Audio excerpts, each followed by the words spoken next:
So at first I thought this was a true story about a real civil rights case, and I got really excited because I love what they did with Roman's character. You really felt for the guy, whether it's him trying to study in this horrible apartment in this bad neighborhood where there's always construction and distractions, or when he meets this young, successful black guy who just looks down on him with such contempt, even though he spent his whole life working so that guy can have the success that he can, or when he's forced to buy a nice expensive suit at his job and he gets mistaken for someone who has money and robbed even though he doesn't have a dime to his name. So you really felt for the guy and rooted for him in his mission, but they also didn't make him out to be a saint. They definitely showed his flaws. So I thought it was a great, realistic portrayal of a crusader for justice that didn't sugarcoat things. So I was really disappointed this didn't turn out to be a great, heartwarming civil rights story, and I thought it kind of deteriorated into a mediocre, get-rich-die-trying thriller. But I did still like the movie. I thought it was very topical, this theme of lawyers not really caring about their clients and only caring about winning and competition and money rather than justice.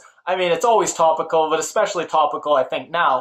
And then I thought the scene where Roman, as the old school civil rights activist, comes into conflict with these college activists over men giving up their seat for women and chivalry. It was just a great example of how discord and division between the generations of activists prevents oppressed groups from really uniting and getting stuff done, whereas within the elite, I don't think there's that division at all. I thought all the actors did a great job. Denzel, he's such a recognizable actor. I thought they did a great job making him not recognizably Denzel. And then Colin Farrell really surprised me. I saw him in Beguiled, absolutely hated him. I thought he did a great job in this, perfect role for him.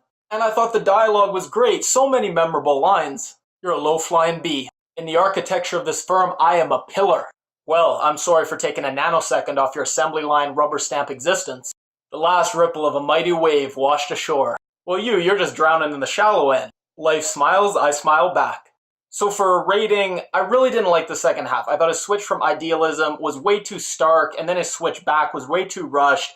I'd give the second half, honestly, a 6, but the first half a 10. I thought it was so good. So as far as a rating, I'd combine them two and weight the second half more, so the 10 and the 6 averages out to 7.